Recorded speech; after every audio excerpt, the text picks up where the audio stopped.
सलवात वर मोहम्मद और आले मोहम्मद।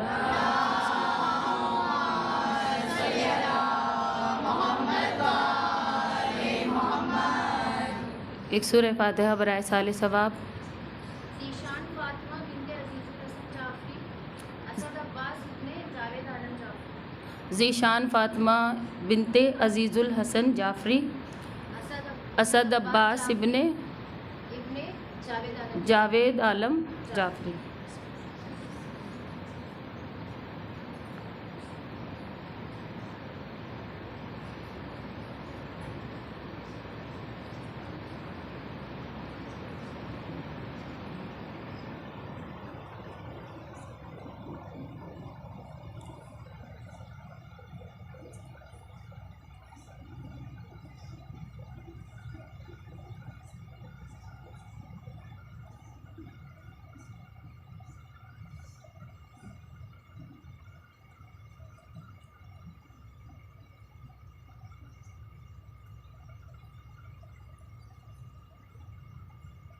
सलवात वर मोहम्मद और आले मोहम्मद।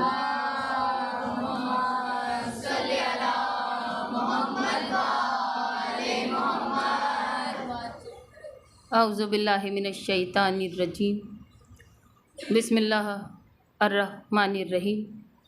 अल्हम्दुलिल्लाहि रब्बिल आलमीन वल आक़िबतु लिल मुत्तक़ीन वल जन्नतु लिल मुवहिदीन वन नारु लिल काफ़िरीन वस्सलातु वस्सलामु अला अशरफिल अंबिया'i वल मुरसलीन मौलाना मुक़्तदाना अबुल क़ासिम मोहम्मद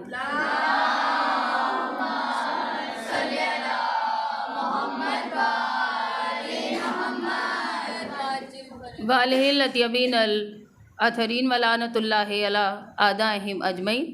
अम्मा बाद फ़क़त क़ाल अल्लाहु तबारक व तआला फ़िल कुरान करीम बिस्मिल्लाहिर्रहमानिर्रहीम। लौ कुन्तुम फ़ी बुयूतिकुम लबारबल्लज़ीना अलैहिमुल क़त्ल व ख़ुतिअ इलै मज़ाजिहिम। सलवात पढ़ दे बर मोहम्मद।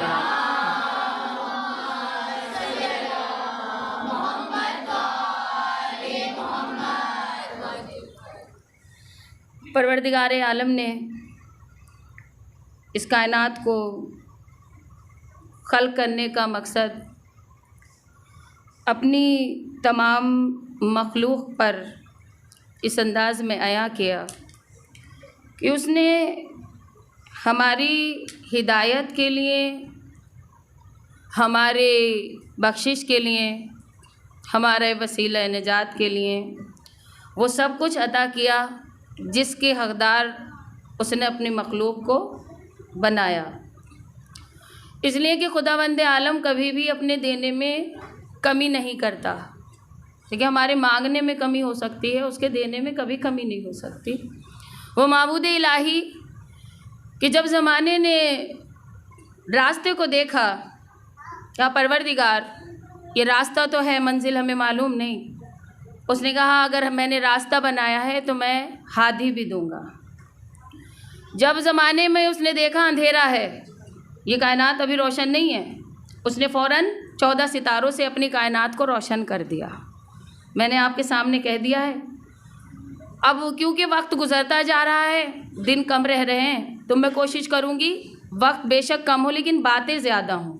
मैं जो कुछ भी लाई हूँ मैं कुछ वापस नहीं लेकर जाना चाहती, हालांकि बातें बहुत हैं, मेरे पास वक्त कम है। सलवात पढ़ दे बर मोहम्मद। रास्ता छोड़ के बैठो आप, इधर आओ। जज़ाकल्लाह। बस एक ही मेरी रिक्वेस्ट है आपसे, कोई भी इधर नहीं जाता, सब एक तरफ इधर ही बैठते हैं। मुझे ऐसा लगता है शायद मेरा ही रुख ज़्यादा इधर रहता है, क्योंकि जगह कोई छोड़ने नहीं चाहता, और ये जगह की खासियत है वो कभी भी एक मालिक रखती नहीं है। हाँ, ये जगह की आदत होती है, वो मालिक बदलती रहती है। बस एक ही मालिक है इस दुनिया में, जो कल भी मालिक था, आज भी है और कल भी रहेगा। उस जगह का नाम है करबला, मालिक का नाम है हुसैन इब्ने अली। सलवात पर मोहम्मद। तो देखिए, बस इसलिए कि मैं देखती हूँ गर्दनें घूमती रहती हैं, और मैंने पिछले बरस भी शायद या कभी कहा हो, आप ही के दरमियान में हम इबादत करते हैं तो कभी गर्दन नहीं फेरते। तो बस गुजारिश ये है कि रास्ता छोड़कर बैठिएगा, आने वाले आते रहेंगे और जगह लेते रहेंगे। तो गुफ्तगू आपके दरमियान में शुरू इस अंदाज में कि उस परवरदिगार आलम ने जब देखा ये दुनिया अंधेरी है, उसने 14 रोशन सितारों से अपनी कायनात को रोशन कर दिया। अब कहा परवरदिगार पढ़ना लिखना हम जानते नहीं, उसने कहा उस्ताद दूंगा। परवरदिगार उस्ताद, हाँ ये वो उस्ताद होगा कि आपको ये किताब भी पढ़ाएगा, किताब समझाएगा भी, इल्म भी देगा, हिल्म भी देखा। कल के जुमले आपको याद होंगे, हम आगे बढ़ेंगे।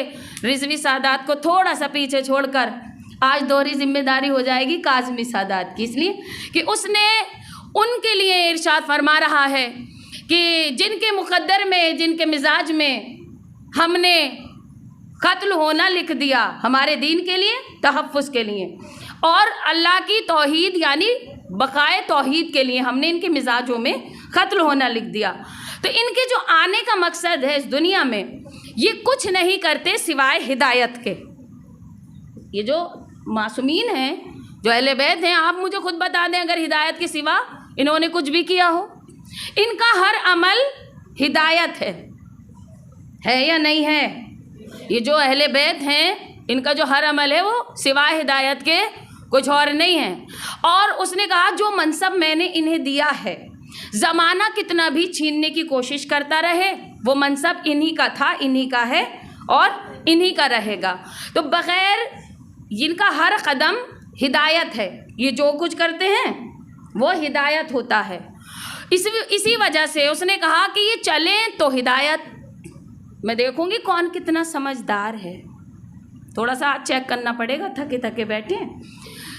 ये चले तो हिदायत, ये बैठ जाएं तो हिदायत, ये जल्दी करें तो हिदायत, ये देर करें, जो जहाँ जहाँ समझ रहा होगा पहुँच ही रहा होगा तो हिदायत, ये सो जाएं तो हिदायत, ये जाग जाएं तो हिदायत, ये तलवार उठा लें तो हिदायत, ये तलवार रख दें तो हिदायत, ये किसी से निकाह करें, तवज्जो अभी समझे हैं माशाल्लाह, ये किसी से निकाह करें तो हिदायत, किसी को तलाक दिलवाएं, तवज्जो तो हिदायत।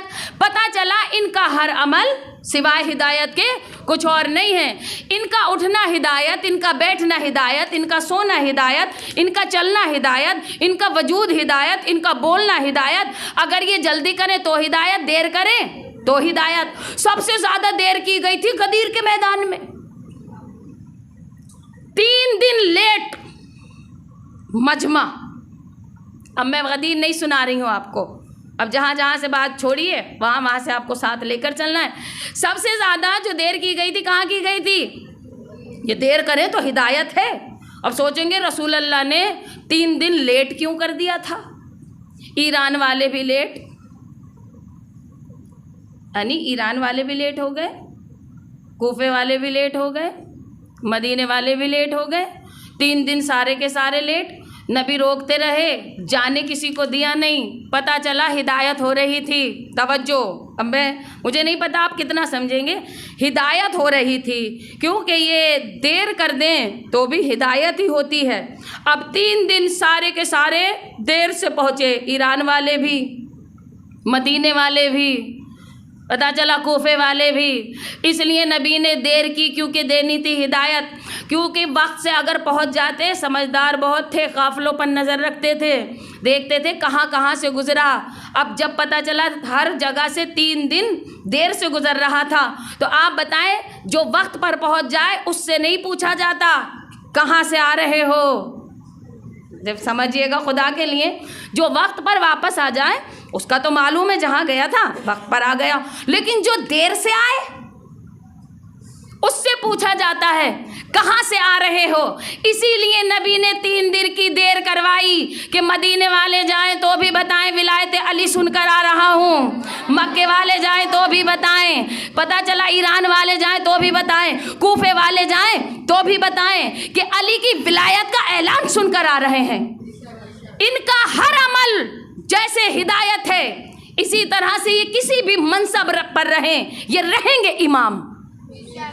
अब मैं कह दूं जो मुझे कहना है, ये अगर मैदान में हो तो इमाम, ये अगर बिस्तर पर हो तो इमाम, ये अगर तलवार चला रहे हैं तो इमाम, ये निकाह को तलाक में बदलवा रहे हैं। समझिए तो सही, क्योंकि कहा था कि निकाह हम करेंगे, तलाक आए। सलवात पढ़ दे बर मोहम्मद और आलम।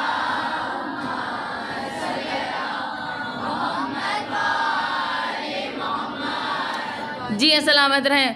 क्योंकि एक आवाज़ आई थी, किसकी थी, कौन थे कहने वाले, वो सबको मालूम है कि या अली निकाह हम करेंगे, तलाक।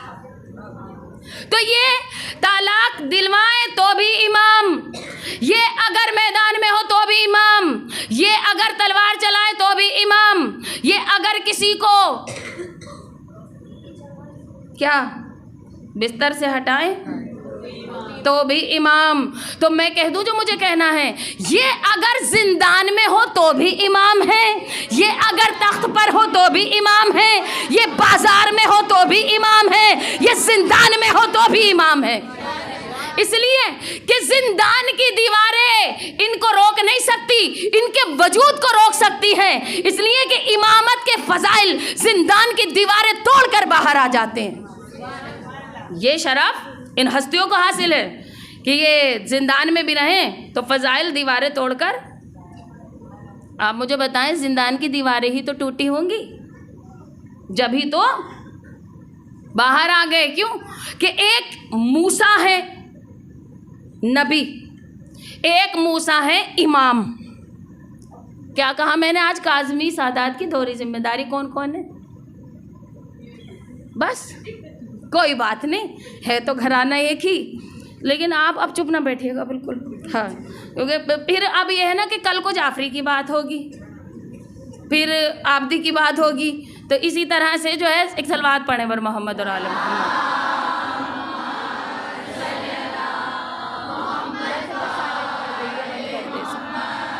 जज़ाकल्लाह। तो इसी वजह से अब इनका हर अमल जो है वो हिदायत है। ये पहला हो तो भी हिदायत है, आखिरी हो तो भी हिदायत है। तो नबी भी मूसा है, इमाम भी मूसा है। अब ज़माना सोचता है नाम किसका पहले होगा, नाम मूसा का मूसा पहले है, नबी का या इमाम का पहले है? तो नाम उसका पहले होता है जो वजूद में पहले हो। अब मैं इतना कहाँ वक्त लेकर आऊँ कि मैं एक एक बात तफसीलन बयान करूँ। तो एक है मूसा नबी, एक है मूसा इमाम। वो है गुस्से वाले नबी जो है जनाब मूसा, इनका गुस्सा बड़ा मशहूर है। और एक ने तो लिख भी दिया था, इतने गुस्से वाले थे, उन्हें न देखिए ज़रा इधर देखिए, इतने गुस्से वाले थे, एक दिन मलाकुल मौत को थप्पड़ मार दिया तो आँख बाहर आ गई। हाँ, ये लिख दिया था, इतने गुस्से वाले, क्योंकि वो है मूसा गजवान, गुस्से वाला मूसा। ये मेरे इमाम है मूसी काजिम, वो है गुस्से वाले नबी, और ये है मूसी काजिम यानी गुस्से को पी जाने वाला इमाम। सलवात बर मोहम्मद और आले मोहम्मद।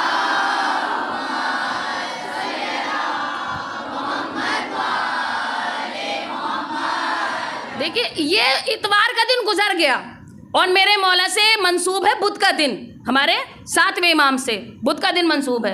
अब इनका अमल देखिए, जो गुलशन ज़हरा की कलियां हैं ना, इन्होंने किस अंदाज में करबला को सजाया है। जो आज तक ये करबला सबसे बड़ा दरबार बन चुकी है, सबसे बड़ा महल बन चुका है, सबसे बड़ी अदालत बन चुकी है। जिस मुकदमे की सुनवाई कहीं नहीं होती, उसकी करबला जाकर हो जाती है। ये करबला है। और इस करबला को सजाने वाली कलियां कौन सी हैं? कोई जाफ़र है, कोई बाक़िर है, कोई आबिद है, कोई रज़ा है, कोई तक़ी है, कोई नक़ी है, कोई अस्करी है। ये कलियां हैं, इन कलियों से सजी हुई है करबला। और करबला वो जगह है कि जहां मिजाजों में दीन पर कुर्बानी उसी ने लिख कर भेज दी। तो एक है गुस्से वाले नबी और ये है मूसा काज़िम, गुस्से को पी जाने वाले। ज़रा याद रखिएगा, मौला का नाम है। और बुध का रोज़ है इमाम से मंसूब। आज का दिन है मौला कायनात से मंसूब। अब तो गुजर गया। क्या दिन? इतवार का दिन। पहला दिन जुमे का रोज़ है एक इमाम से, यानी कि पहले का दिन है, यानी कोई पहला है जिसका दिन है। फिर ये जो कल का दिन आएगा ये 3 से मंसूब है, 3 इमामों से।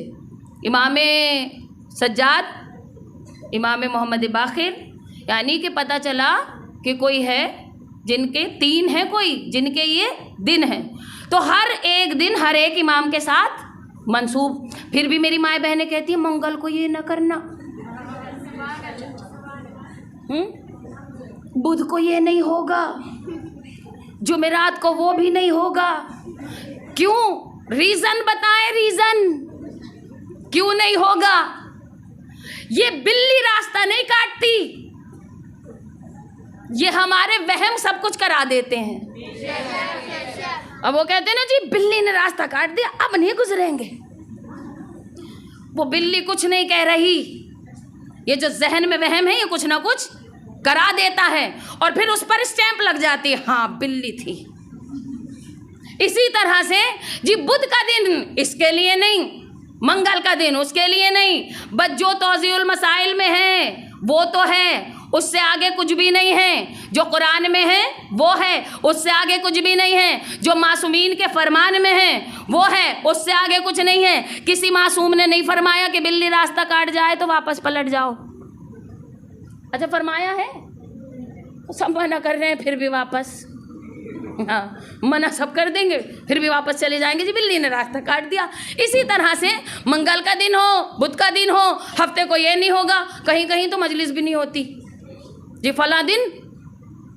क्यों? उस दिन तो इसाले सवाब की होती है। अब मुझे आप बताएं इसाले सवाब की मजलिस और मौला की मजलिस में फ़र्क क्या है? वो भी मजलिस हुसैन है, ये भी मजलिस हुसैन है। तो जब हर दिन हर एक इमाम से मंसूब है तो वो मनहूस कैसे हो सकता है? जब दिन इमाम से मंसूब हो गया, क्यों कि अल्लाह ने 7 पर ये कायनात चलाई, इनके नाम 7 दिए, जिनमें से एक नाम है हमारे 7वें इमाम मूसी काजिम। क्यों कि वहमी ज़माना बड़ा था, इमाम के वो लानती बैठा हुआ था तख्त पर, हारून रशीद, और फिर कहते हैं खुलफाए राशिदा को नहीं मानते। हमने कहा जो रसूल के खुलफाए राशिदीन को न माने वो लानती, मगर हम इधर उधर वाले को नहीं मानते, क्योंकि इधर उधर वाले जो है बागी होते हैं, है ना, ये दुश्मन होते हैं, ये किडनैपर्स भी हो सकते हैं। मसलन जनाब याकूब के बेटे को जनाब यूसुफ को किया नहीं था, किया था, 6 ने किया था ना किडनैप, और जनाब याकूब के दाएं बाएं पड़े हैं। तवज्जो कीजिए, कहीं ले जाना है मुझे आपको सफ़र करा के। जनाब याकूब के दोनों दाएं बाएं पड़े हैं। अब जब उनकी कब्र की ज़ियारत के लिए जाया जाता है तो जो चालाक हैं वो तो सेंटर में जो कब्र है ना जनाब याकूब की जो कब्र है सेंटर वाली, उसको चूमते हैं और चले आते हैं। लेकिन जो बेचारे सीधे साधे हैं वो दाईं वाली भी चूम लेते हैं कब्र, बाईं वाली भी चूम लेते हैं। और जब वो देखता है ना जो खड़ा रहता है गेट पर डंडा लेके, वो देखता है दाईं और बाईं वाली भी चूम गए, आता है डंडा लेकर कहता है ये क्यों चूमी? अब वो पूछते हैं क्यों, तो कहते हैं ये ही तो थे वो जिन्होंने नबी को किडनैप किया था। तो एक कोई मेरे जैसा बहुत सीधा था, चलिए मैं मुझसे गलती हो गई, मैं कहाँ सीधी, सीमा भाभी के जैसा कोई सीधा साधा था, वो हैं उनके जैसा। हाँ देखे अब नेहा से दूर वाले और पास वाले में इतना फ़र्क होता है। हाँ तो सीधी सादी जैसे सीमा भाभी हैं, ऐसे ही कोई सीधा साधा वहाँ गया, उसने कहा अब जब हम आएंगे हमें क्या पता, हमने तो चूम ली, उखाड़ कर फेंक दो। तो कहने लगे कोशिश की थी उखाड़ कर फेंकने की। एक रोज़ ख्वाब में याकूब नबी आ गए, कहने लगे पड़ा रहने दो, जो समझ जाए वो खुद को बोलने से न रोके। कहने लगे पड़ा रहने दो। हमने कहा क्यों? कहा ये भागने के शौकीन हैं।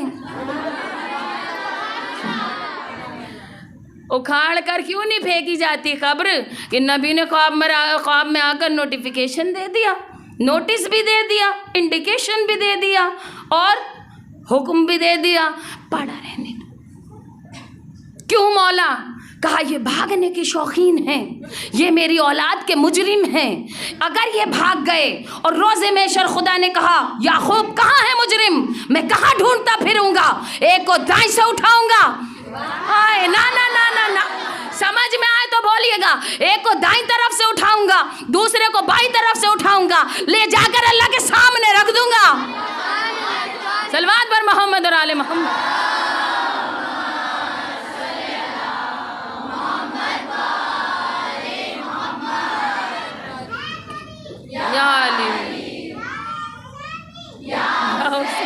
बहुत बड़ी हस्तियाँ ये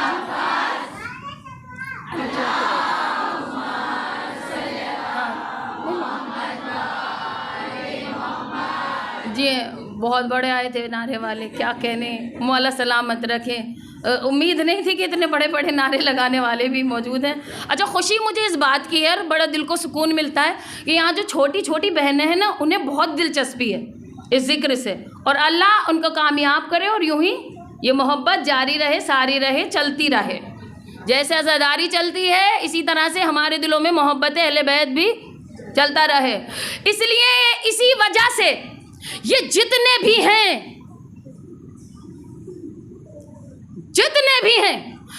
आज तक, ये नहीं कि 61 हिजरी से, 61 हिजरी से लेकर 11वें इमाम तक इमामों को जिंदान में क्यों लाया गया? इमामों से दुश्मनी नहीं थी, ये इमाम को कैद नहीं कर रहे थे, ये हुसैनियत और किरदार मोहम्मद को कैद कर रहे थे। ये जो जिंदान चला रहा है ना 61 हिजरी से बादे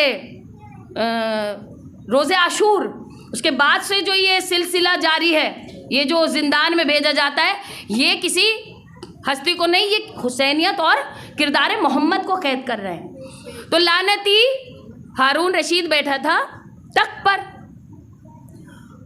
खुलफा राशिदीन को नहीं मानते, लानती है जो नहीं मानता नबी के खुलफा को। लेकिन अल्लाह ने खलीफा होने के लिए एक शर्त रखी है, तवज्जो, अब मैं आपको लंबी बहस में लेकर नहीं जाऊंगी, एक शर्त रखी है और वो शर्त क्या है? एक सलवात पढ़ दे पर मोहम्मद।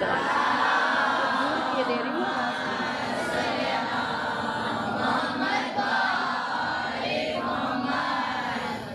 तो लानती है वो जो खुलफाए राशिदीन को न माने, खुलफाए यानी नबी के खुलफा हों। क्यों? अल्लाह ने खुलफा के लिए, खलीफा के लिए एक शर्त रखी कि जिसे मैं बनाऊंगा उसे फरिश्तों को उसके सामने झुकवा दूंगा, तवज्जो की तलबगार हूँ। ये शर्त है खलीफा होने के लिए कि एक खलीफा के दरवाजे पर फरिश्ते झुकते हैं। तो अब हमें ये ना बताओ कि तख्त पर कौन बैठा था, हुकूमत किसके पास थी, यानी कि खजाना किसके पास था, चाबियां किसके पास थी, दरबार किसके पास था, हमें ये ना बताओ। बस ये देखो कि फरिश्ते किसके दरवाजे पर चक्कियां चलाने आते थे, ये देखो कि फरिश्ता किसका झूला झुलाने आते थे, ये देखो कि फरिश्ते किसको सलाम करने आते थे, ये देखो कि फरिश्ते किसकी चौखट से रोटियां मांगने आते थे। तो खजाने की चाबी वाला खलीफा और होता है, जो फरिश्तों को गुलामी के लिए अर्श से बुला ले वो इमाम और होता है। तो इसने ऐलान कराया। अच्छा, आदत थी, छुप छुप कर तो पीता था। क्या मैंने पहली तकरीर में कहा था, छोटी छोटी ये बातें आपको याद रखनी पड़ेंगी, तब तकरीर समझ आएगी। छुप छुप कर पीने की आदत थी, इसने सोचा खुलकर कैसे पीऊँ। कल मैंने एक जुमला अर्ज किया था कि दिल चाहा था सैयद कहलाने का। अब थोड़ा सा आगे चलते हैं। इसको ख्वाहिश हुई खुलकर कैसे पिया जाए, मुफ्ती बुला लिया, कहा फतवा दे दीजिए कि जो कोई भी बीमार हो जान बचाने के लिए पी सकता है। हाँ, अब मुफ्ती फतवा दे दे। अच्छा, ये जो है बड़ा सिस्टम ख़राब हो गया है, और ऐसा ख़राब हो गया है कि आज सूद को भी प्रॉफिट में बदल दिया गया है। ये भी किसी मुफ्ती का ही फतवा है। वो कहते हैं जी ले लो फिर ले लेंगे, कुछ नहीं है, सूद नहीं है, प्रॉफिट है। क्योंकि पैसा है। अब उस तरफ जाऊंगी तो फिर खुश्क मौजू और कड़वा बहुत हो जाएगा, उस तरफ मुझे नहीं जाना। क्यों? अल्लाह ने अक्ल सलीम इसलिए दी है कि पता है हमें हराम क्या है और हलाल क्या है। बहरहाल इसने ऐलान करवा दिया, मुफ्ती बुला लिया, ऐसे नहीं बुलाया था, पैसों से ख़रीद कर उसने ऐलान कर दिया। इमाम के एक सहाबी थे अबू सलेमा, दमे के मरीज़ थे। ये गए हकीम के पास। हकीम ने कहा जी पी लीजिए, ठीक हो जाएंगे। इसको इमाम के सहाबी अब जैसे ही सुना, कहा ये तो हराम है, कहा जान बचाने के लिए वाजिब हो गई है, मुफ्ती साहब कह रहे हैं। अब ये पहुंच गया दरबार, इसने भी सुन लिया कि जी आए थे इमाम के सहाबी अबू सलेमा और इन्होंने जो है वो एडवाइस कर दिया हकीम साहब ने। तो इसने बुलवा लिया और इशारतन कहा हकीम से, हाँ हाँ इनको पिलाओ, ठीक करो इन्हें। जानता था कि इमाम के चाहने वाले हैं, तो कहा मुझ पर इतने मेहरबान क्यों हो? कहा मैं चाहता हूँ तुम ठीक हो जाओ, क्योंकि तुम इमाम के चाहने वाले हो। दिल में सोच रहा था जब ये पी लेंगे तो मुझे फ्री हैंड मिल जाएगा कि जब एक इमाम का चाहने वाला पी सकता है, तवज्जो कीजिएगा, तो मैं क्यों नहीं पी सकता। तो उन्होंने कहा कि अगर तुझे मुझसे इतनी ही मोहब्बत है तो बस मुझे थोड़ी देर के लिए अपने जिंदान वाले इमाम से मिलने की इजाज़त दे दे। अभी जिंदान में है इमाम, इमाम है जिंदान में और तहफ़्फ़ुज़ शरीयत का हो रहा है। देखिए इमामत जिंदान में है, दीन की हिफाजत हो रही है। जहरा का बेटा जिंदान में है और तौहीद की हिफाजत हो रही है। तो ये रहे कहीं भी हिफाजत दीन और शरीयत की हो रही है, क्योंकि उन्होंने तो मिलने की ख्वाहिश जाहिर कर दी। ये यूं ही हुआ बिल्कुल जैसे हमारे यहाँ आमतौर पे फतवा दे देते ना। वो इमाम के एक चाहने वाले और थे मारूफ, खाना खा रहे थे, कुछ घबराए हुए आए। अब जुमला जब समझ आएगा, जब ये थोड़ा सा आप ध्यान देंगे मेरी तरफ। आए और घबराए हुए उन्होंने पूछा क्या हुआ? कहने लगे वो बाहर शेर था। उठे, बाहर गए, जाकर शेर का कान पकड़ा। तवज्जो, आप कौन सा शेर समझे? मैंने जंगल वाले की बात की है। हाँ, गए, जाकर शेर का कान पकड़ा और कान पकड़कर जंगल में छोड़ा है। अब जैसे ही मारूफ वापस आए, सारे मुंह को पीट रहे थे। तौबा, मूसी काजिम ने इन्हें भी जादू सिखा दिया, बनी हाशिम के घराने ने इन्हें भी जादू सिखा दिया। उन्होंने कहा खामोश, क्या कह रहे हो? कहा तुम्हें भी जादू करना आ गया? तो कहा मुझे जादू नहीं आया, मैं फरमाने मूसी काजिम पर अमल करता हूँ। बोलिएगा खुदा के लिए, आप तो चुप ही ना बैठिएगा। हाँ, आपको तो चुप ही नहीं बैठना। जो बाप के लिए बेटी ना बोल सके, है ना, बेटियों को बाप से अपने अलग ही मोहब्बत होती है, तो औलाद है, बोलना बिल्कुल आप पर इस वक्त वाजिब है। और एक अकेला भी हुसैन वाला लाखों पे भारी होता है, तो सबसे कड़क तो आपकी ही आवाज़ होनी चाहिए। कल की चाय सुन भी चुकी हैं। हाँ, तो आवाज़ आई, कहा मैं फरमाने मूसी काजिम पर अमल करता हूँ। कहा अमल बता, फरमान कौन सा है? तो कहा मेरे मौला ने फरमाया है जो अल्लाह पर यकीन रखता है, अहले बैत से मोहब्बत करता है, अल्लाह उसके सामने अपनी हर मखलूक को झुका देता है। सलवात बर मोहम्मद और आले मोहम्मद।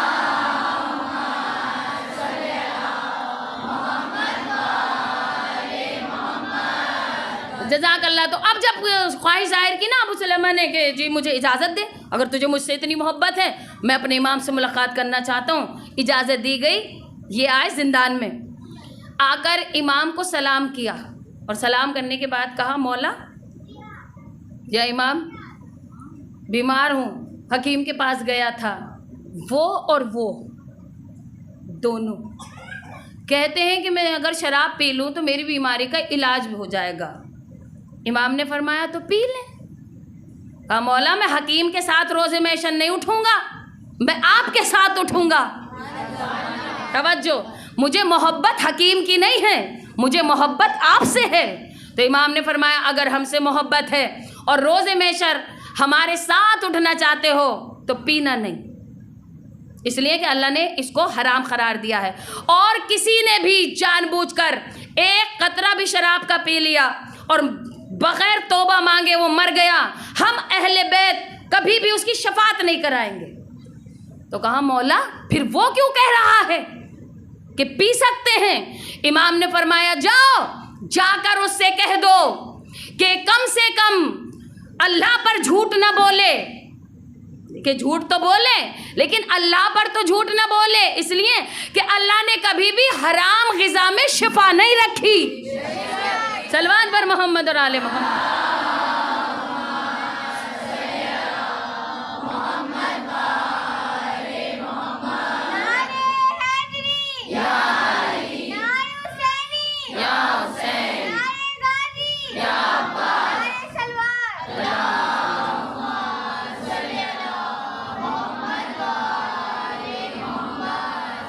जज़ाकल्लाह सलामत रहे। तो अल्लाह ने ये पैगाम दिया मेरे इमाम ने कि कभी भी हराम ग़िज़ा में शिफा नहीं है।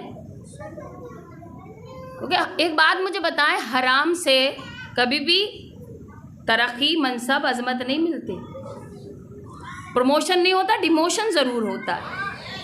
अब इसने सोचा कि यहाँ तो मंसूबा काम किया नहीं, उसने कहा अब और कुछ किया जाए।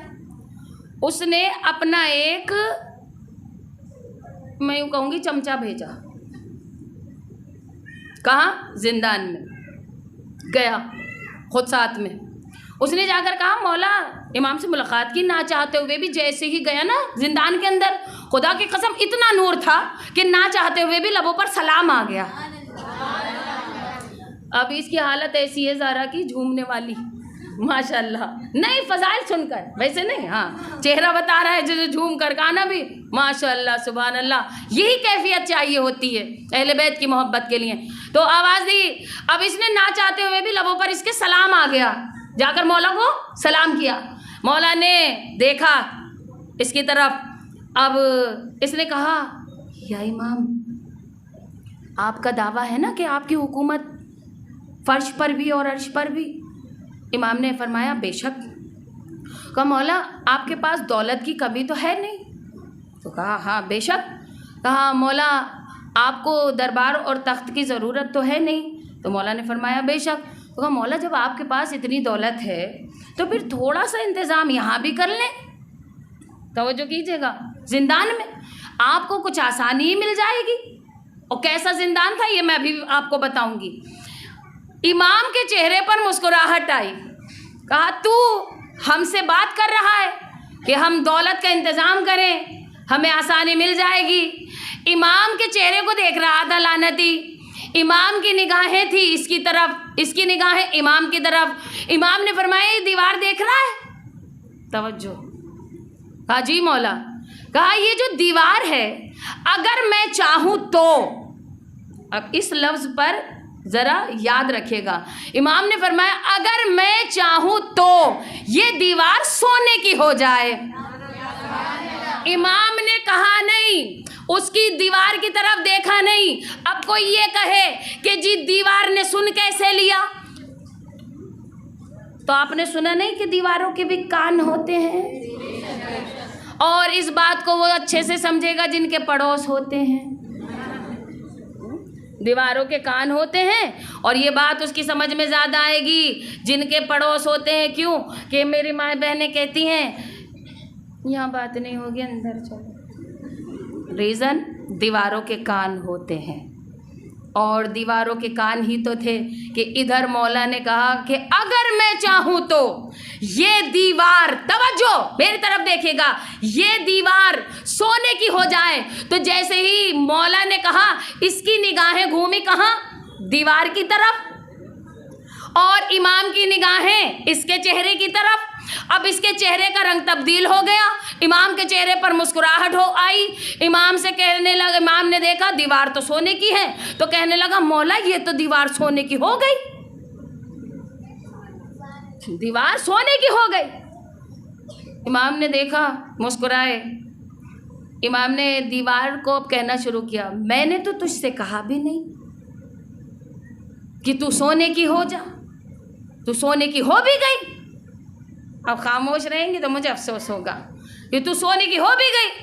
तो दीवार से आवाज़ आई, मौला जब आप कह रहे थे ना कि मैं चाहूँ तो दीवार सोने की हो जाए, मौला ये बदबख्त दिल में सोच रहा था कि दीवार सोने की होगी कैसे, मौला मैंने होकर बताया ऐसे। सलवात पर मोहम्मद और आले मोहम्मद।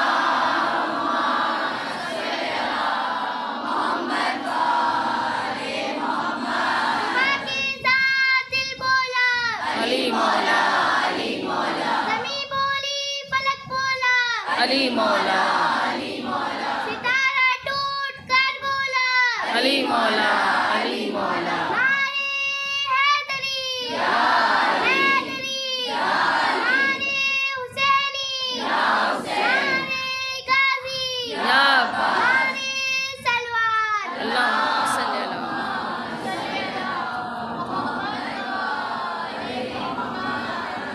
जज़ाकल्लाह।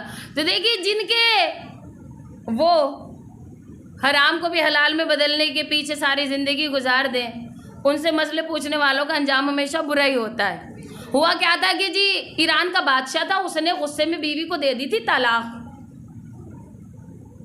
प्यार में तो कोई देता ही भी नहीं तलाक, गुस्से में ही तो देते हैं सब। गुस्से में उसने तलाक दे दी, किसको? बीवी को। अब जब गुस्सा उतरा तो मौलाना बुला लिए, जी मैंने गुस्से में तलाक दे दी और अब मुझे मसले का जो है वो हल बताइए। मौलवी साहब ने जो हल बताया तो वो उठ कर खड़े हो गए। गैरत का जो है वो तकाज़ा ही नहीं। अब वो मैं मिंबर के आदाब है, मैं नहीं बताऊंगी, वो आपको सबको पता है। और बहनों से इस वक्त मैं मुखातिब हूँ नहीं। तो कहा कि जी गुस्से में तलाक दी थी, अब कोई इस मसले का हल। यहाँ से लेकर वहाँ तक और जो इनके काजी थे ना शहर के, उनको भी बुला लिया। जी आप कोई हल बताएंगे? उन्होंने कहा हाँ हल तो मिल जाएगा, लेकिन 10,000 रुपये कम से कम मदरसे को दे दो, डोनेट कर दीजिए। उसने कहा वो तो मैं दे दूंगा, लेकिन हल क्या है? उन्होंने कहा वही जो पिछला था। तो जो वही हल है जो पिछला था। अब ये हो गया परेशान।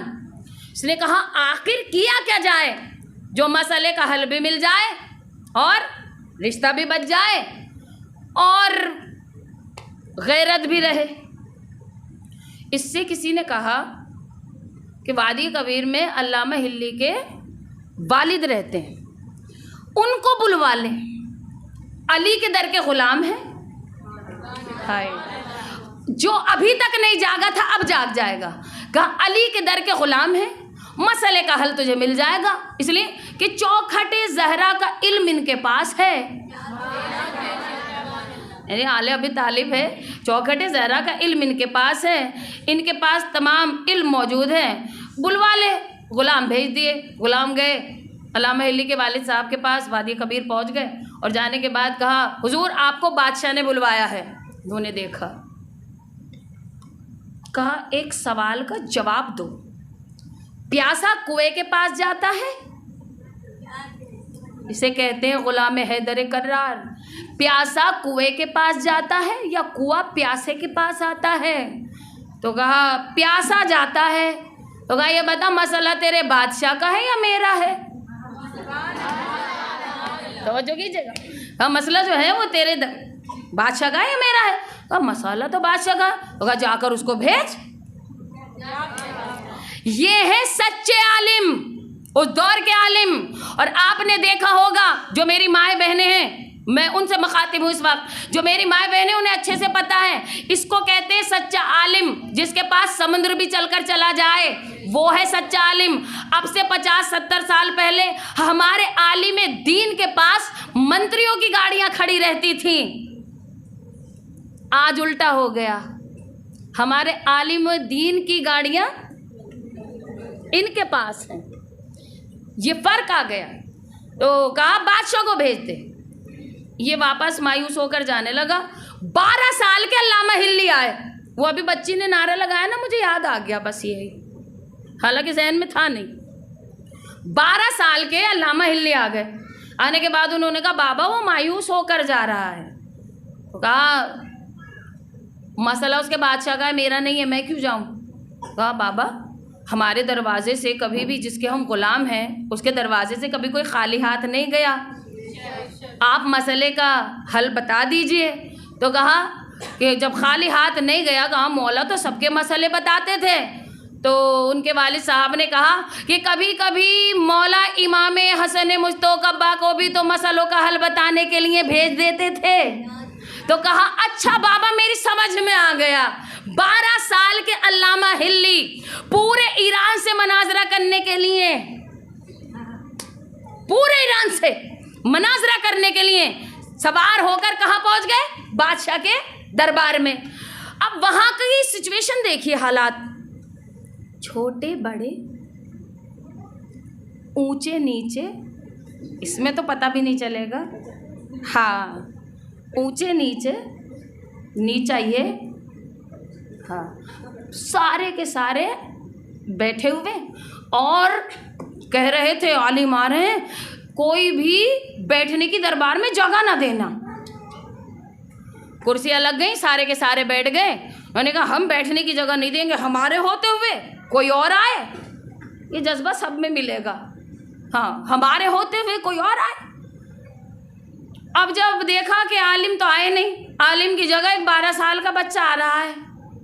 अब इन्होंने देखा, सारा दरबार कहने लगा बादशाह तो तौहीन हो गई, अब्बा आए नहीं, बाबा अपनी जगह 12 साल के बच्चे को भेज दिया मनाजरा करने के लिए। तो जैसे ही अल्लामा हिल्ली दरबार में दाखिल हो रहे थे, मुझे देखिएगा, अब सबसे पहले उन्होंने अपनी जूतियाँ उतार कर बगल में रख ली, नालैन दर बगलैन। हाँ, ये बगल में जूतियाँ रख ली, और जूतियाँ बगल में रखने के बाद देखा दोनों तरफ कोई कुर्सी खाली नहीं थी। सीधा जाकर बादशाह के बराबर में तख्त पर बैठ गए, और तख्त पर बैठते ही फौरन फरमाना शुरू कर दिया, रसूल अल्लाह का फरमान है, महफिल में जहां जगह मिले वहीं बैठ जाओ। सलवात पर मोहम्मद और आले मोहम्मद।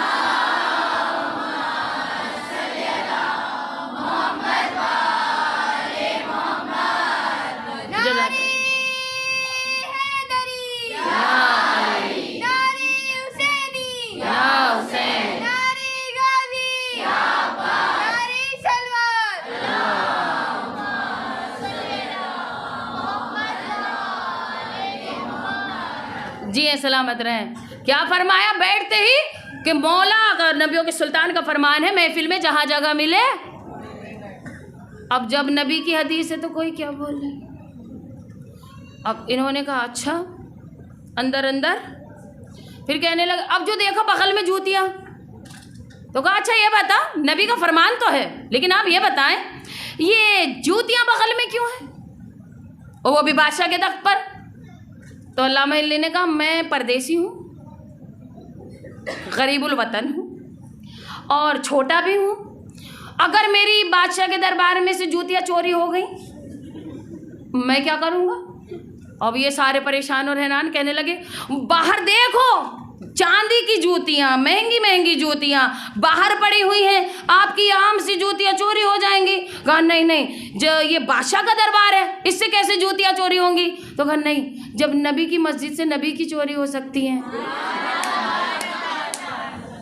जब नबी की मस्जिद से नबी की जूतियाँ चोरी हो सकती हैं तो मैं तो फिर भी गरीब मुसाफिर हूँ। अब ये सारे हैरान, ये कौन सी रिवायत है, हमने तो कभी सुना ही नहीं कि नबी की जूतियाँ चोरी हुई। तो कहा जब आपको इतना पता है कि नबी की जूतियाँ चोरी हुई तो ये बताएं किसने की। अब मैं नाम तो ले नहीं सकती। तो कहा अल्लामा हिल्ली ने, बादशाह भी मौजूद, सब मौजूद। तो कहा बादशाह ने, जो अल्लामा हिल्ली ने, कि वो पहले वालों ने चुराई थी। तवज्जो, यार तो किसने चुराई, और वो पहले वालों ने। तो जो पहले वालों के थे ना वो सारे के सारे खड़े हो गए। कहा ये बात क्या कर रहे हैं, नबी के 100 साल बाद हमारा पहला वाला पैदा हुआ, जब वो नबी के साथ था ही नहीं, नबी के पास था ही नहीं, तो नबी की जूतियाँ कैसे चुरा ली, हाउ पॉसिबल, कैसे चुराई नबी की जूतियाँ। तो कहा अच्छा तुम्हारा वाला नबी के साथ नहीं था।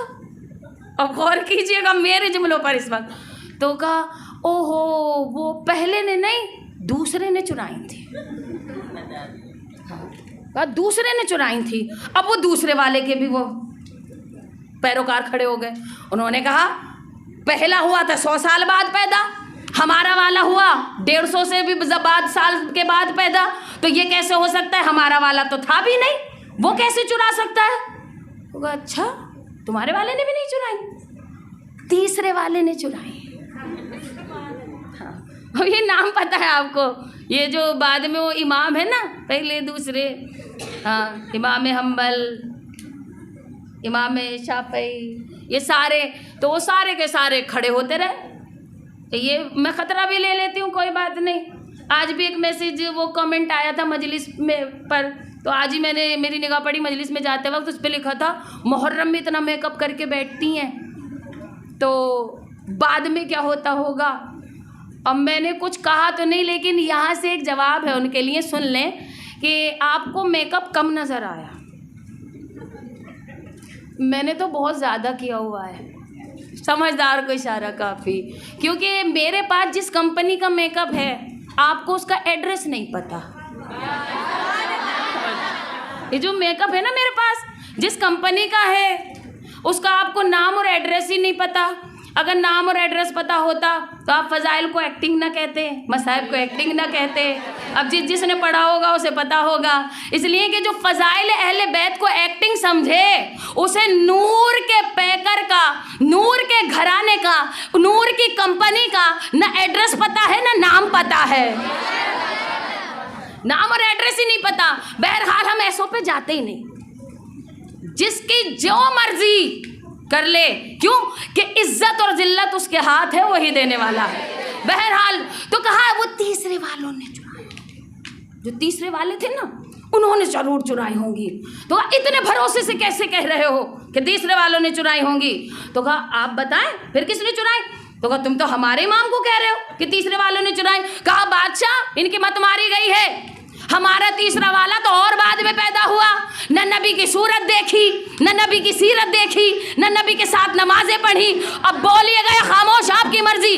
न नबी के साथ नमाजें पढ़ी, न सीरत देखी, न सूरत देखी, न मौजज़े देखे, न नबी के साथ जंगें की, न नबी के बिस्तर पर सोए, न नबी का जो है वो खुतबा सुना, तो हमारा वाला कैसे चुरा सकता है? तो अल्लामा इल्ली ने खड़े होकर कहा बादशाह यही तो मैं सुनवाना चाहता था, ये तीनों के तीनों मौजूद हैं, इनमें से किसी का भी इमाम न नबी के पास था, न नबी के साथ था, न नबी की सूरत देखी, न नबी की सीरत देखी। आ चल मैं तुझे उसका मसला बताऊं, क्यों कि तू कयासे लगाने वालों से मसलों के हल पूछ रहा है।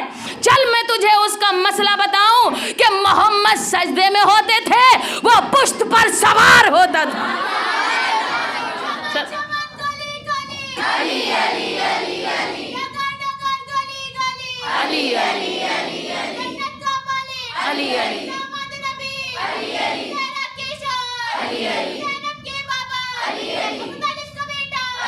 जियो जियो अली अली अली अली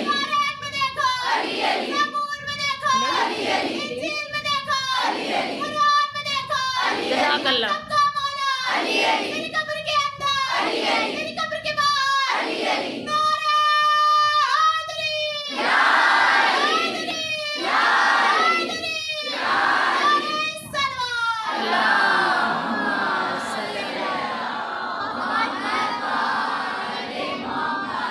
जज़ाकल्लाह जियो सलामत रहो, खुदा कोई गम न दे सिवाय गम मज़लूम करबला, हम सबको परवरदिगार।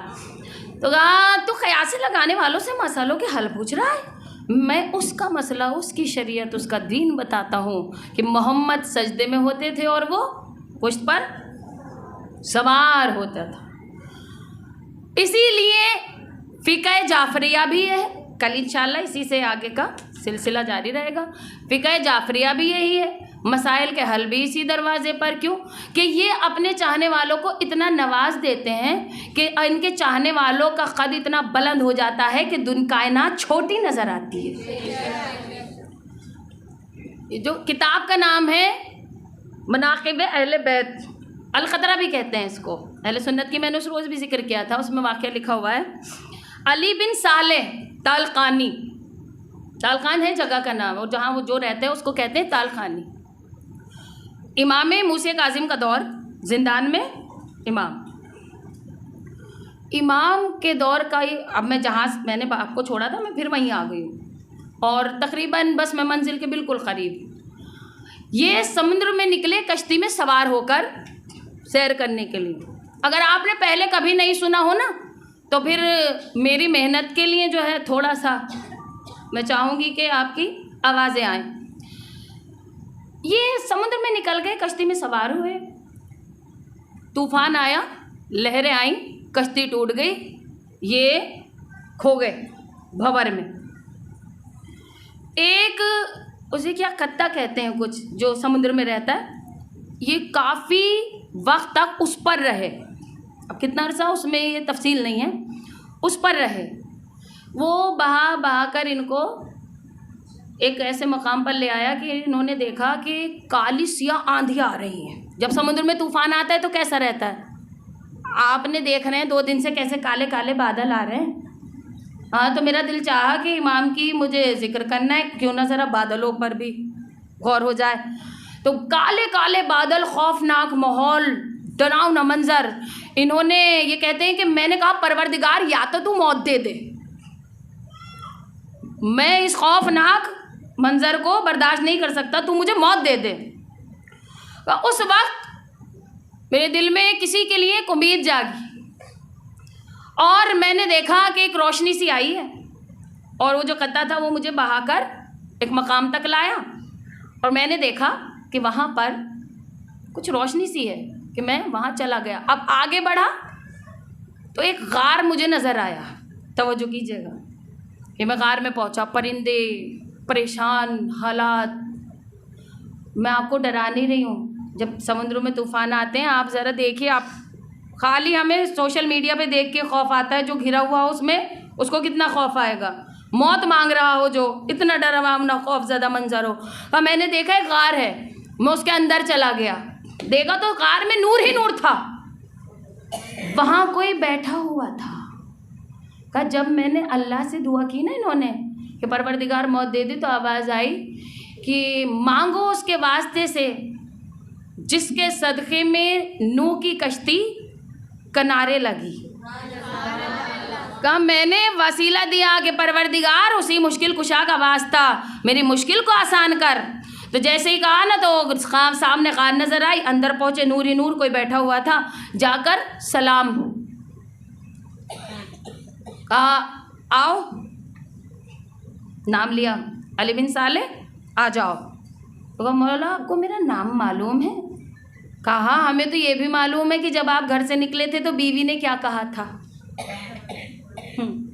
बीवी ने क्या कहकर भेजा था, किस तरह से तुम कश्ती में सवार हुए, किस तरह से कश्ती टूटी, फिर भंवर आया, फिर तुम इस तरह से गए, इतना वक्त अरसा यहाँ गुजारा। कहा मौला इतना तो इन हालातों में मुझे भी अपने बारे में याद नहीं है जितना आपको याद है। तो मौला ने कहा परेशान होने की ज़रूरत नहीं है, करीब बैठ गए जाकर और कहा मौला मैं बड़ी मुश्किल में हूँ, आपका चेहरा नूरानी है, अल्लाह से दुआ कर रहा हूँ। तो इमाम ने उसकी जानिब देख कर कहा कि अल्लाह ने हमसे कहा है, तवज्जो, कि तुम शराफत की एक मिसाल हो, कि जिसे अल्लाह इमाम से ये कह रहा हो कि ये शराफत की एक मिसाल है। तो पता चला कि मौला फरमा रहे हैं कि अल्लाह ने आपको इज्जत दी है। उसने कहा मौला ये नूर, ये तन्हाई, आप यहाँ? तो कहा हमें हुक्म खुदा हुआ। कहा साले अगर आप चाहें तो मैं आपको आपके घर भेज दूँ। अब तवज्जो कीजिएगा। कहा मौला ये बियाबान जंगल, ये चारों तरफ पानी, कोई सवारी नहीं, कैसे मैं घर जा सकता हूँ? तो मौला ने फरमाया कि जब हाजत रवा सामने हो, जब मुश्किल कुशा सामने हो, तो फिर घबराने की बात नहीं होती, फिर कोई मुश्किल नहीं होती। कहा अच्छा मौला। अब ये खामोश, ज़बान खामोश पड़ गई, हैरानी आंखों में, परेशान कि इस तन्हाई के आलम में ये नूरानी हस्ती। तो कहा आओ मेरे साथ आओ। इमाम बाहर आए गार से लेकर, और गार से लाने के बाद एक मर्तबा आसमान का रुख किया तो कुछ बादल उड़े हुए आ रहे थे। अब जागिएगा जागिएगा, कुछ बादल उड़े हुए आ रहे थे। इमाम ने एक काले रंग का बादल था, उससे कहा इधर आ। हाय, इससे ज़्यादा और मैं क्या आसान करूं, ये बादल उड़ रहे हैं, आपने देखा है। मौला ने क्या फरमाया, इधर आ। फौरन बादल आया, मौला को सलाम किया। मौला ने पूछा कौन सा हो, गजब का या रहमत का? कहा मौला गजब का। कहाँ जा रहे हो? कहा मौला कूफा। तवज्जो, कहा मौला कूफा। इमाम ने कहा चले जाओ। अब एक और बादल आया, इमाम ने फिर कहा कौन सा है? सफ़ेद रंग का बादल। कहा मौला रहमत का। कहा कहाँ जा रहे हो? कहा मदीना। इमाम ने कहा चले जाओ। फिर एक और काला बादल आया, कहा तुम कौन से? कहा मौला गजब का। कहा कहाँ जा रहे हो? कहा वो जो हिंदुस्तान में वक्त का यजीद बैठा है, तो जो वहाँ जा रहा हूँ। इलाही आमीन कहते हैं, क्योंकि देखिए जब बादल फटते हैं तो बड़े ख़तरनाक होते हैं। हाँ, तो कहा वहाँ जा रहा हूँ। तो कहा चले जाओ। थोड़ी देर गुजरी कि एक सफ़ेद नूरानी बादल आया। इमाम ने उसे फिर करीब बुलाया, कहा इधर आ। तो जिसकी मर्जी के बगैर बादल भी न उड़ सकते हो, जिसकी मर्जी के बगैर हवाएं न चल सकती हो, इसीलिए तो इमाम का कब्जा हवाओं पर भी है। अब मैंने यूं ही नहीं कह दिया, ये दलील मौजूद है, किताब का नाम मैंने आपको बता दिया। इमाम ने कहा इधर आ। कहा कौन सा बादल है? कहा मौला रहमत का। कहा कहाँ जा रहे हो? कहा तलखान। नाम मैंने बता दिया है आपको, क्या नाम है? अली बिन साले, रहने वाले कहाँ के? तालकान के, तालकानी। अब जैसे ही बादल ने कहा ना तालकान, इमाम ने कहा ठहरो, मेरी एक सवारी लेकर जाना। हाँ, मैं बिल्कुल नॉर्मल लैंग्वेज में मैंने आपके दरमियान में बात की है। ठहर जाओ, एक पैसेंजर है हमारा, इसको ट्रैवल करना है, इसको जानना है। टाइम मशीन आज है, ज़रा मेरे मौला की टाइम मशीन देखिए आप। कहा हमारा पैसेंजर है, ये ट्रैवल करना है, हमारी एक सवारी लेकर जाओ। तो कहा मौला बेशक, हाकिम आप हैं, ग़ुलाम हम हैं, मालिक आप हैं, रियाया हम हैं। मेरे सामने ज़माने का मोहम्मद हो, ज़माने का हुसैन हो। मौला ऐसा कैसे हो सकता है कि आपके हुक्म की तामील ना हो? सलवात पढ़ दे बर मोहम्मद।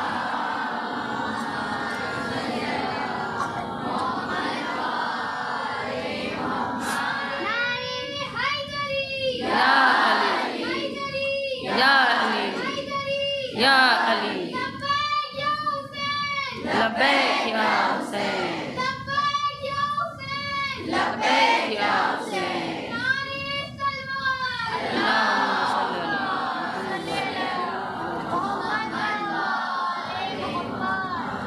जी सलामत रहे। तो कहा कि मैं मेरे एक सवारी, मेरे एक पैसेंजर लेकर जाना। तो कहा मौला आप हुक्म करें, कहाँ पहुँचाना है? कहाँ जहाँ जा रहे हो वहीं तालखान। अब कहा सवार हो जाओ। अब मौला ये बादल है, न इसमें सीट है, न बैठने की जगह है, मौला मैं कैसे जाऊंगा? तो इमाम ने फरमाया बैठकर तो देखो, जो हमारे इश्क में बादलों पर कदम रख दे उसे हवाएं इतना बुलंद कर देती हैं, इतना बुलंद कर देती हैं। देखिए कितना भी हवाएं अपने खिलाफ चलती रहें, इश्क अहले बैत दिल में रहे, हवाएं कुछ नहीं कर सकती। ये इमाम ने बता दिया। अब इसने डरते डरते कदम रखा, जैसे ही कदम रखा बादल नीचे, ये ऊपर। अब बादल लेकर चलने लगा। अब जैसे ही बादल तो फटते ही हैं, बादल फटने लगे, ये कहने लगा ठहरो, तो बादल रुक जाए। ये कह रहा है चलो, तो बादल चलने लगे। अब जब ये परेशान हो गए तो कहने लगे, जैसे कोई बादल फटता ना और देखता कि ये फट जाएगा तो कहते ठहर जाओ, बादल वहीं ठहर जाता। ये इमाम नहीं है, ये इमाम नहीं है। एक मर्तबा इसने पलट कर मुड़कर देखा तो इमाम वापस गार में जा रहे थे। कहा मौला ठहरिए, आप मुझे जरा ये बताइए आप हैं कौन? कहा मैं जमाने का 7वां मोहम्मद, मैं जमाने का 7वां अली, मैं जमाने का 7वां हुसैन मूसिए काजिम हूँ। सलवात पढ़ दे बर मोहम्मद और आले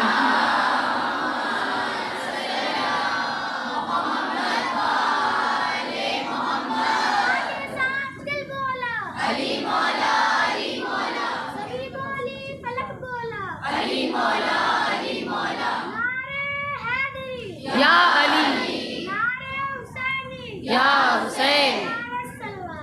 अल्लाहुम्मा सल्ली अला मुहम्मद।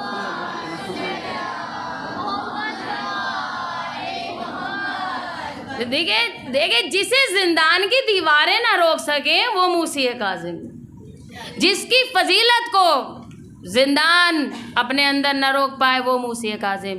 ये रहे जिंदान में लेकिन इनकी फजीलत, इनके फ़ज़ाइल जिंदान की दीवारें तोड़ तोड़ कर बाहर आ गए। क्यों? कि इनका हर एक कदम हिदायत है।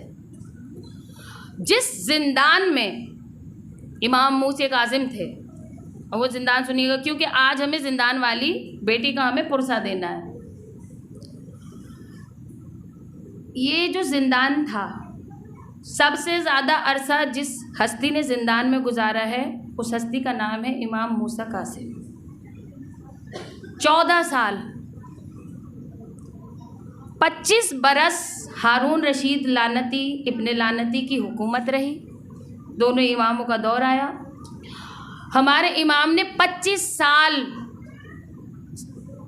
इस हुकूमत के सामने जंग करके बताया कि हम अपने हर शिया को पैगाम दे रहे हैं कि जब भी हुकूमत जालिम हो, जुल्म के ख़िलाफ़ आवाज़ उठाते रहो। सबसे ज़्यादा 14 साल मेरे इस मज़लूम इमाम ने ज़िंदान में गुजारे। और ज़िंदान कैसा था? ये ऐसा ज़िंदान था, मैंने क्यों मैंने इमाम का जिक्र किया? क्योंकि पूरे साल बस 25 रजब को जो भी फ़र्श बिज जाए मेरे मौला का जिक्र होता है, पूरे साल नहीं होता। एक इमाम के मसाइब से गुज़र कर मैं ज़िंदान शाम तक आऊँगी। ज़िंदान कैसा ज़िंदान? वो जो ज़िंदान शाम था उसमें 100 सीढ़ियाँ थीं।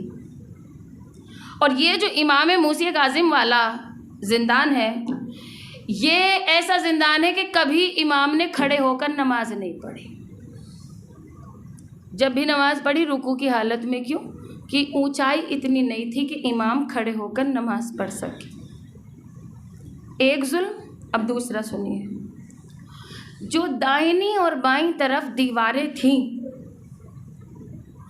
उन दीवारों में वो नेज़े गड़े हुए थे कि जब इमाम पहलू बदलते तो पहलू में नेज़े लगते।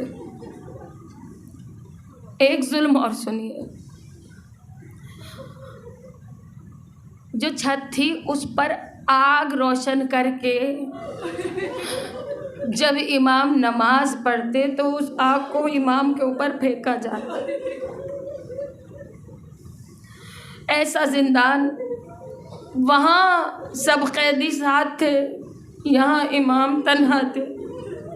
और उस तन्हाई के आलम में आप सुनेंगी, उस अंधेरे जिंदान में इमाम दीवार से सर टकरा टकरा कर कहते, हाय मेरी गरीब पुपी सकीना,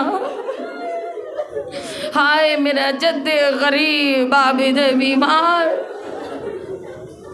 14 साल इमाम जिंदान शाम को याद कर कर के रोए और एक जुमला कहते थे, रज़ा आप मेरे साथ हो, हौसला सैयद सज्जाद का कि जो फूफियों को बहनों को बेमखनो चादर जिंदान शाम में लेकर आए। लाइट बंद करेंगे होता।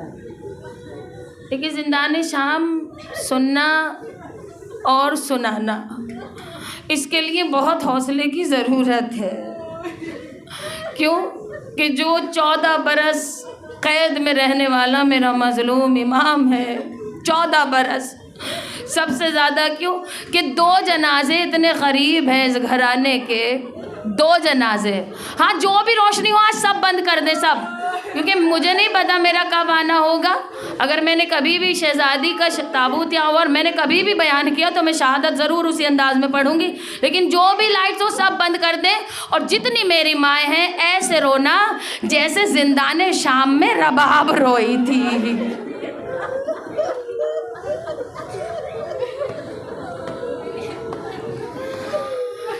ऐसे रोना जैसे जिंदान शाम में रबाब रोई थी।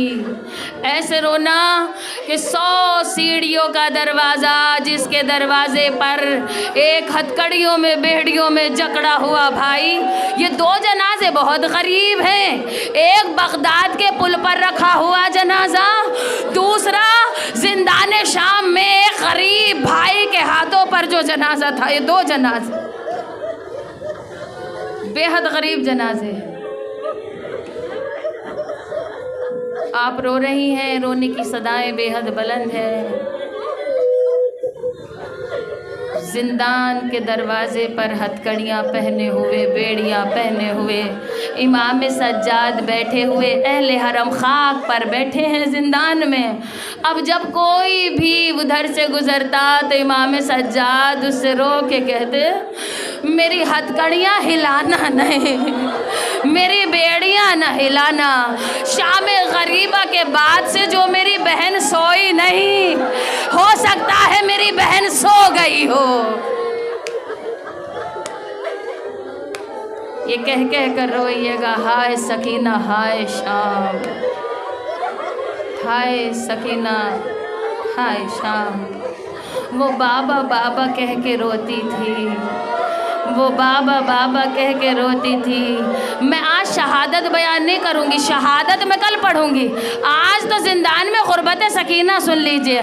खुदा किसी इमाम सज्जाद को पुरसा दीजिएगा, क्योंकि 2 दिन बाद फिर हम शहजादी सकीना को उनके भाई का पुरसा देंगे। ये गरीब शहादत नज़दीक है। अब सुन पाएंगी आप, बर्दाश्त करेंगी? अब तो सुनिए आप कि वक्त वो आया कि जो बाबा बाबा कह के रोती थी, एक मर्तबा यजीद ने कहलाया कि सज्जाद ये बच्ची सोने नहीं देती।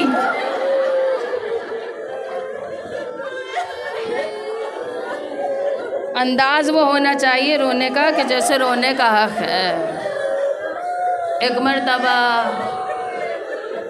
लानती ने कहलवाया कि सज्जाद ये बच्ची सोने नहीं देती, इसकी रोने की आवाज़ें मुझे सोने नहीं देती। सज्जाद इसको ज़िंदान भेज दे, ये कैद खाना था, अंदर ज़िंदान था। अब सुनिएगा, दिल दुखाना मेरा मकसद नहीं है। जिन गोदों में छोटी छोटी बच्चियां हैं उन पर जिम्मेदारी है कि वो शहजादी रबाब को ऐसे पुरसा दे, इस अंदाज में पुरसा दे कि बीबी आज दुआ करेगे, परवरदिगारा किसी की गोद ऐसे ना उजड़े जैसे मैं जिंदाने शाम में उजड़ गई, जैसे मैं करबला में उजड़ गई।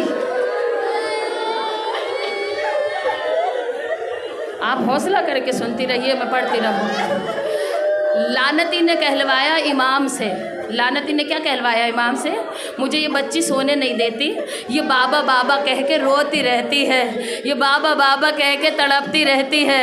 एक दिन ये आया कि मट्टी पे रुखसार रखे हुए भैया से कहती है, भैया ये परिंदे कहाँ जाते हैं? आवाज़ देकर कहा है, भैया सज्जाद ये परिंदे कहाँ जाते हैं? इमाम ने बहन के दोनों छोटे छोटे हाथ अपने हाथों में लिए और इमाम ने सर झुका के आंखों से खून बहा कर कहा, सकीना ये जितने कैदी बैठे हैं ये सब पूछे कि परिंदे कहाँ जाते हैं। सकीना आप न पूछना, इसलिए कि ये परिंदे घरों को वापस जाते हैं, आप घर वापस न जा सको। हाय गुरबत सज्जाद, हाय मजलूम ये सज्जाद। कौन कौन सी गुरबत में शहजादी की बयान करूं? शिमर का तमाचे मारना बयान करूं, कानों से गोशवारे छीनना बयान करूं, या कुर्ते के दामन में लगी हुई आग, या वो मंजर बयान करूं जितनी मेरी बहनें बैठी हैं जब बाबा के गले पर खंजर चल रहा था और वो रो रो कर कह रही थी, न मार, मैं बाबा के सीने के बगैर कभी सोई नहीं। न मार, मैं बाबा के सीने के बगैर कभी सोई नहीं। खुदा किसी भाई पर वो वक्त न लाए कि कोई भाई परदेश में इस अंदाज में उजड़ जाए। जो बहनें हैं ना छोटी, जिनके भाई बड़े हैं, अब ज़ैनब भी मेरे सामने बैठी हुई है, भाई बहनों की मोहब्बत हर बहन और भाई को पता है, और बड़े भाई को छोटी बहन से बेहद मोहब्बत होती है। हाय मेरा मजलूम मौला, इमाम से जब इमाम को जालिम ने कहलाया ना, सकी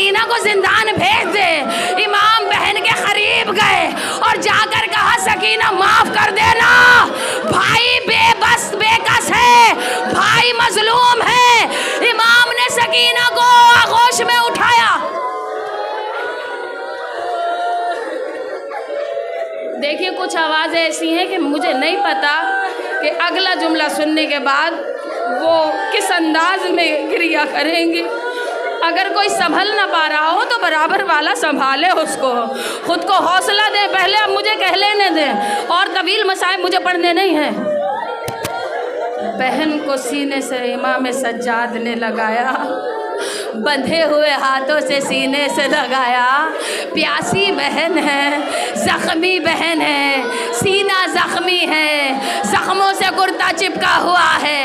बहन के चेहरे को देखते जाते हैं इमाम और रो के कहते हैं, बाबा मेरे जैसा गरीब भाई, मेरे जैसा गरीब बेटा, मेरे जैसा गरीब बाप ज़माने में कोई ना है।